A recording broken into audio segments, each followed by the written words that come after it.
Muito obrigado, muito obrigado. Reencarnação, Vida e Morte. O tema foi tirado dessa revista Ascendedor. Revista Ascendedor era revista mensal. Na época não tinha livros em português, então eu, vou dizer nós, porque eu acho que era o sentimento de todas as pessoas que assinavam a revista, ficava ansiosamente aguardando a revista mensal. Principalmente, eu devorava os preceitos diários. E esse é um dos preceitos diários que eu guardo com carinho. Foi uma das primeiras aprendizagens sobre o que é vida, o que é morte. Eu era ignorante, não tinha a mínima ideia. Toda a comunicação espiritual diz que o outro lado, o outro mundo, é melhor do que aqui. Eu estou tranquilo, só vou ficar preocupado um dia que um meu amigo meu morrer e comunicar comigo e dizer que isso não é verdade, mas como isso nunca aconteceu, eu estava tranquilo. Mas depois que eu li a revista Ascendedor e vi a explicação da Sutra, eu fiquei tranquilo. A morte está ligada à vida. O fenômeno que aparenta ser morte é princípio da vida. Graças à morte das células, o nosso corpo é composto de células e as células renovam constantemente. Ou seja, morre célula e no lugar nasce célula nova. Esse processo é que faz que nós continuemos vivos, continuemos com boa aparência, renova constantemente, então mantemos a nossa aparência constantemente renovada. Graças à morte das células antigas e nascimento das novas células, nosso corpo se renova constantemente. Quem comanda a morte e vida das células? Eu não penso, aquela célula do coração está desgastada. Não penso isso, mas acontece naturalmente. Quem comanda a morte e a vida das células é a vida do homem e a sabedoria que existe dentro da vida. Porque a célula do coração tem que desempenhar uma determinada função de funcionar como um motor, como uma bomba. A célula da pele é totalmente diferente. Célula dos olhos tem outra função. Célula da boca, do nariz, do dente tem outras funções. Quem é que faz essa reposição e coloca a célula adequada em cada lugar? É a sabedoria. A vida cria as coisas, mas é a sabedoria que movimenta no lugar certo. Quem comanda a morte e vida das células, então, é a vida dotado de amor e sabedoria. E isso está dentro de nós chamamos de vida. O corpo nosso é comandado. Tanto a morte como o nascimento das células são determinados por um comandante que atua por trás delas. Nós não pensamos, eu não penso, tenho que trocar a célula aqui da mão, nada disso. O corpo é um comandado e não o comandante. Quem é o comandante do corpo? É o que o Dr. Masaru Taniguchi chamou essa essência de Só, o Filho de Deus, que é o ser sumamente perfeito e maravilhoso. O professor Noriaki Jo, que fez as traduções dos primeiros textos e que escreveu o livro A Divina Essência, ele trata o de Só, o Filho de Deus, como Divina Essência. Eu gostei muito dessa tradução, não é tradução, chamar, porque de Só não pode traduzir um nome, mas falar de Só, eu não tenho problema, porque eu sou japonês, mas o pessoal deve estranhar. Então, uma forma adequada de chamar o de Só seria essência. Eu sempre chamei de perfeição, mas divina essência acho que cabe bem. Quem que comanda o corpo? Quem que é o comandante da nossa vida, do nosso corpo? é a divina essência, o Filho de Deus, que está no âmago da matéria, no âmago do corpo. De só, depois nós vamos ver lá na frente, mas ela é uma composição de espírito, amor, vida e sabedoria. Quando não tem presença espiritual, uma substância que comanda as coisas, foge do controle. Imagina, nasce uma célula no lugar que não deve, ou nasce célula do coração aqui no meu dedo, ou célula do dedo vai para o coração, ia ser um caos. Isso não pode acontecer. O homem em si é a vida que possui a sabedoria, portanto. A vida que comandou a fecundação do óvulo e a formação do corpo humano que é o homem verdadeiro. A vida é o Filho de Deus que comanda o corpo com a sabedoria de Deus.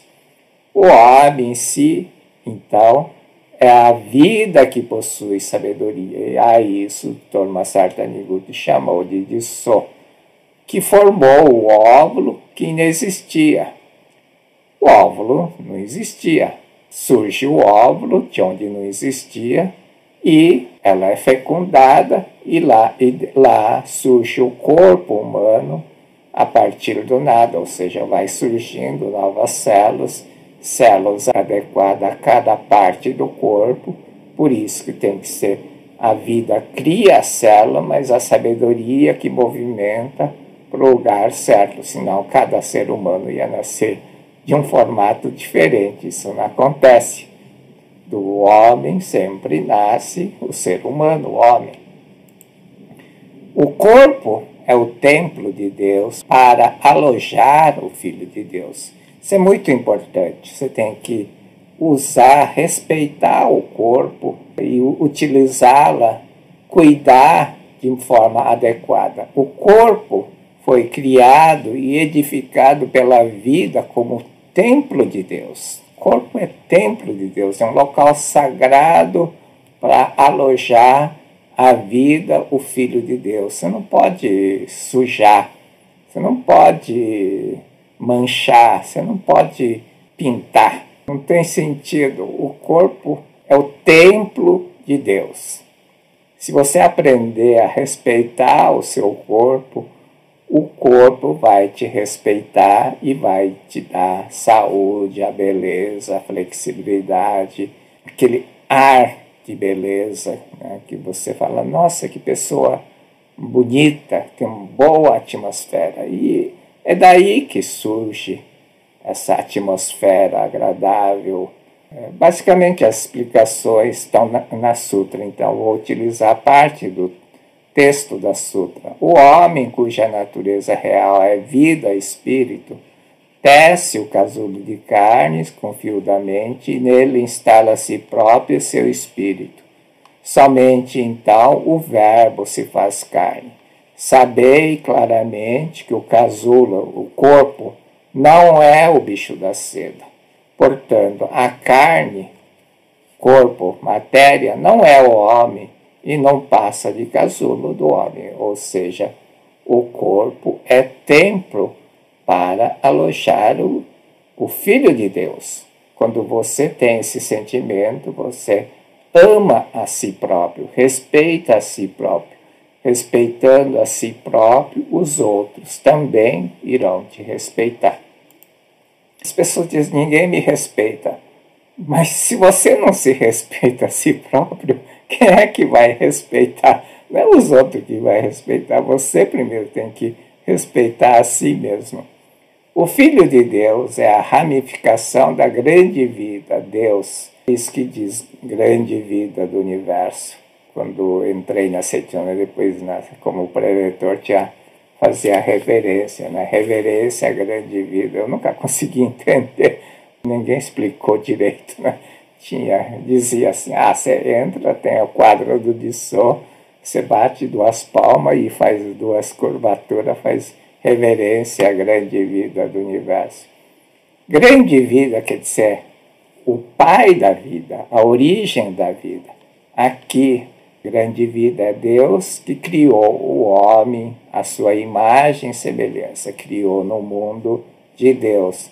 Essa matriz semente surgiu no mundo fenomênico como homem e mulher. Aqui, homem criado à sua imagem e semelhança não é nem homem nem mulher. É a matriz que, ao se projetar no mundo fenomênico, separa homem e mulher e depois vai se ramificando, ramificando, ramificando e forma 8 bilhões de seres atualmente.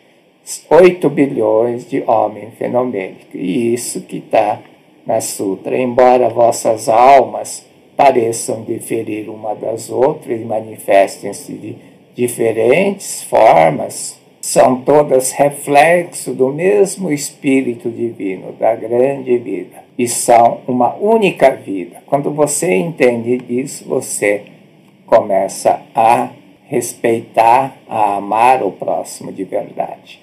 Você não vê a separação entre eu e o outro. E eu e o outro somos um só na essência. Não na aparência. Aqui somos 8 bilhões de seres humanos, um diferente do outro.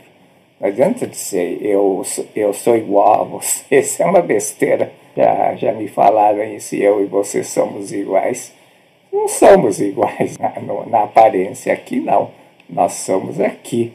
Aqui. Na origem, somos homem, criado à sua imagem e semelhança. A ramificação da grande vida, que é a vida, espírito, está alojada no corpo humano como vida. Deus é a fonte luminosa do homem é a luz emanada de Deus. Não existe fonte luminosa sem luz, não existe luz sem fonte luminosa. Assim como luz e fonte luminosa são um só corpo, Deus e homem são um só corpo. Tem a lâmpada na minha frente, a luz está batendo aqui, a luz que bate aqui é uma coisa só com a fonte, com a lâmpada. Não existe lâmpada sem luz, não existe luz sem lâmpada. Luz e lâmpada, embora seja separado, é uma coisa única. Assim é o homem. O homem é a luz emanada de Deus. Deus e homem são uma só vida. O primeiro encobrimento, que é a primeira ilusão, a ilusão inicial, é quando você deixa de ver essa unidade intrínseca entre Deus e homem. A vida espírito aqui, ao se projetar na tela tridimensional, no mundo tridimensional, mundo terreno, limita-se apenas a 3 dimensões. Nós temos a altura, a largura e a profundidade. Quando projeta dessa forma, as aparências, somos um diferente do outro. O primeiro encobrimento, essa ilusão inicial, vem daí.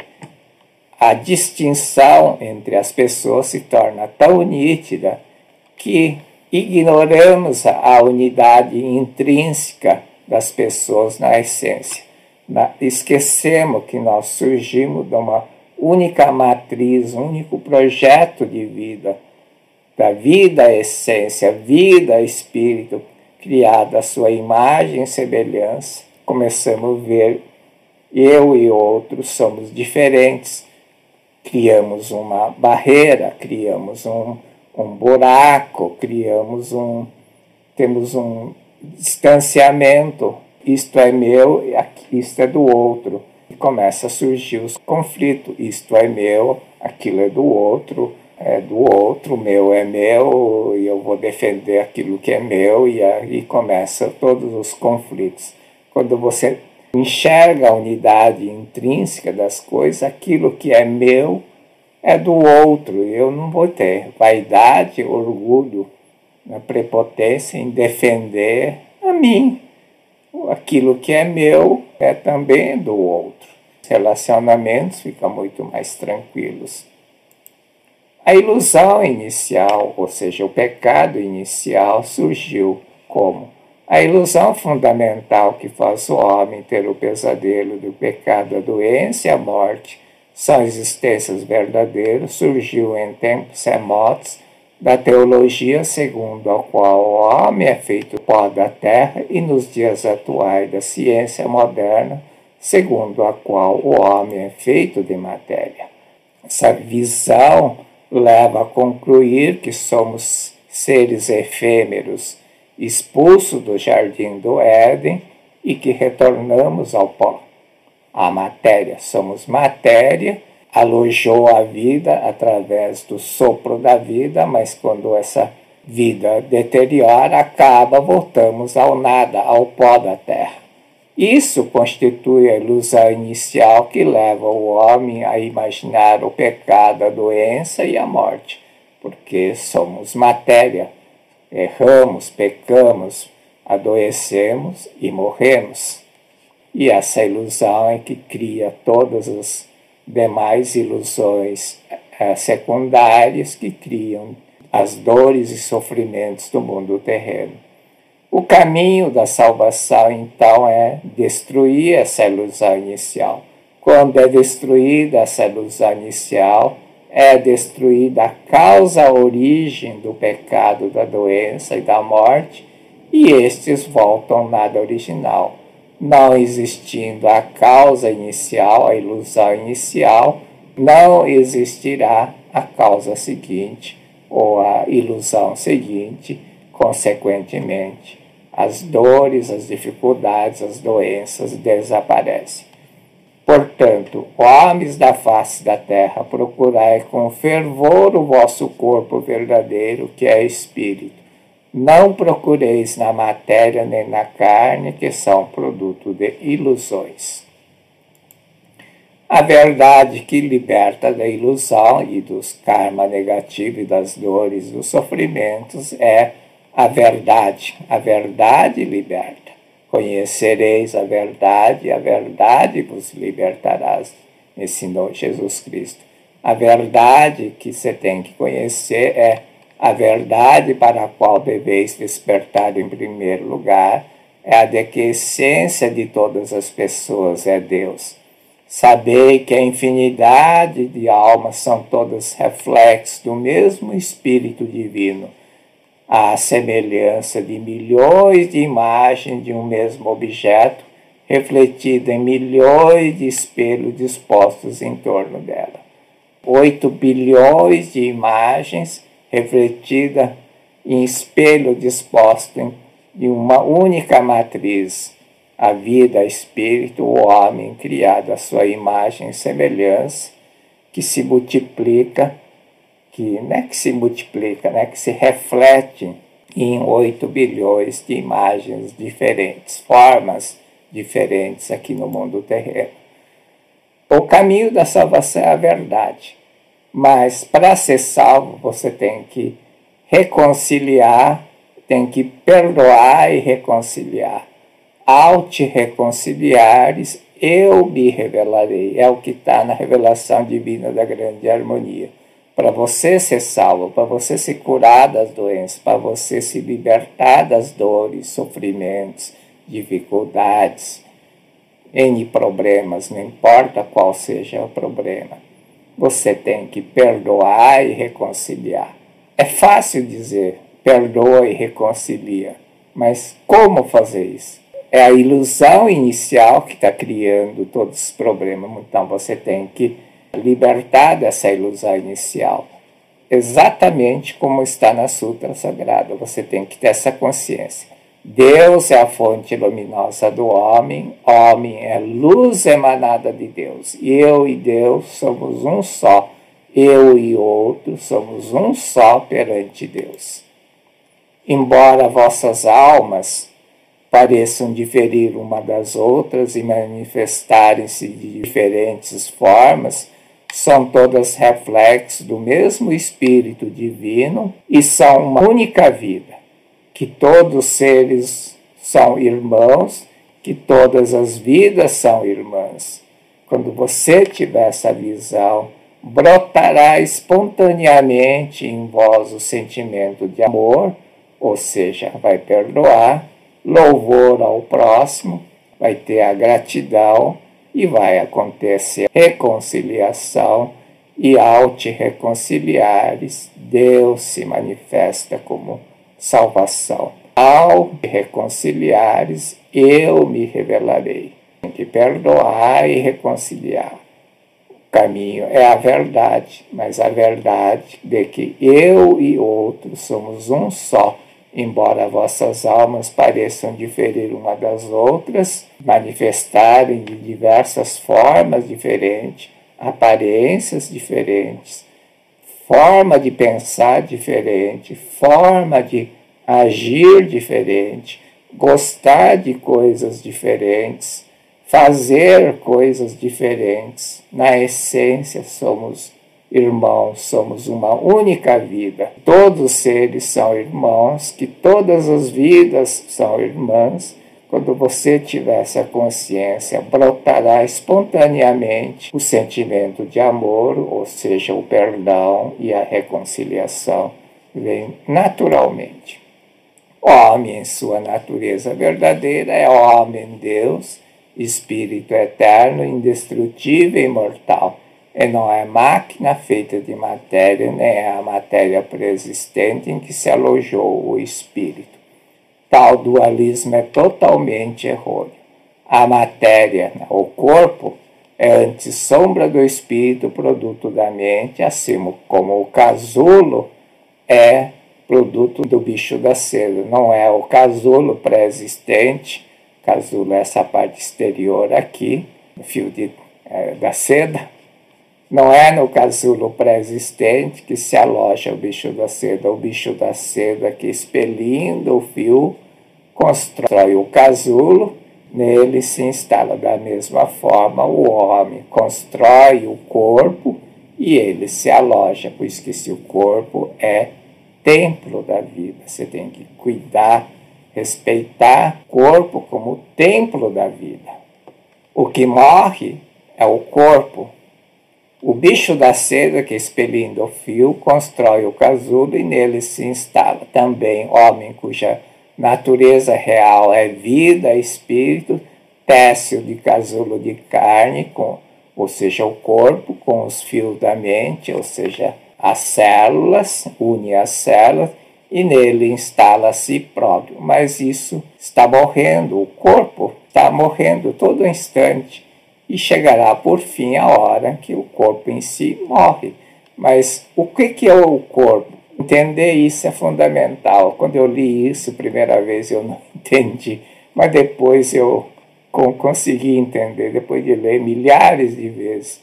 O karma, primeiramente, forma o corpo mental, que se chama corpo espiritual, o qual forma o corpo carnal, que na verdade é também um corpo mental. Com a perfeita junção desses dois corpos é que surge o corpo carnal. Primeiro forma o corpo espiritual, o karma, que é o pensamento, cria o corpo espiritual e o corpo espiritual forma o corpo. A união desses dois corpos surge o homem carnal. A morte fenomênica aqui é a morte desse corpo. O corpo espiritual, formado pelo karma, não morre, que é a alma, espírito. O homem carnal que morre é o corpo constituído de karmas. Quem morre é o karma. Karma é um pensamento. Quem desaparece é o pensamento que criou o corpo. Portanto, o homem não morre. O que encarna e morre é o falso eu constituído de karmas. Karma, pensamento. Em chegando a hora, assim como o bicho da seda rompe o casulo de carne e alça voo como inseto adulto, o homem também rompe o casulo de carne e ascende ao mundo espiritual. Não façais em absoluto da morte do corpo a morte do homem, porque é a ilusão que está morrendo, é o karma que está morrendo. A vida romperá o casulo de carne e ascenderá ao mundo de muito maior liberdade. Não façais disso a morte do homem, porque a essência do homem é vida, jamais lhe ocorre a morte. Se não ocorre a morte, não reencarna. reencarnação, vida e morte. A essência do homem, a vida espírito que não encarna, é chamado eu verdadeiro, e eu fenomênico que morre e encarna, que é o corpo, é chamado de falso eu. O que morre é o falso eu. O que encarna, ou seja, aquilo que reencarna, é o falso eu, constituído de karmas. O falso eu que morre não é a existência verdadeira. Portanto, você não precisa preocupar com a morte, não precisa ficar preocupar se um amigo meu vai dizer, aqui não é tão paraíso quanto te contando. Não vou morrer. O que morre é o falso eu, constituído de karmas, que não é a existência verdadeira. Karma quer dizer pensamento, é um pensamento que desaparece. Desaparecendo o pensamento, que é a causa, desaparece o corpo, que é o efeito. É só isso. O homem não morre, portanto, o homem, se não morre, não reencarna. Tem reencarnação? Depende do ponto de vista. Tem um vídeo que eu falei sobre isso e uma pessoa escreveu dizendo, eu não acredito em reencarnação, reencarnação não existe. E eu respondi, eu concordo, reencarnação não existe. Aí ele retornou, mas como vocês pregam que reencarnação existe? Depende da reencarnação. O que reencarna é a alma que é uma coisa transitória, mas a vida, essência criada por Deus, não morre, não desaparece, é eterno.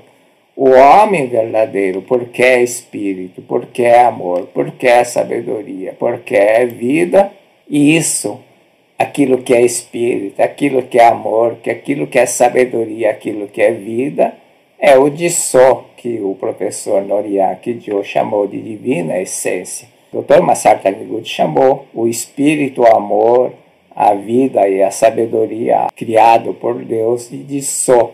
É um nome, não tem significado, não é imagem verdadeira, não tem nenhuma imagem. Espírito, amor, vida e sabedoria não tem nenhuma imagem, não tem sentido nenhum chamar de imagem verdadeira.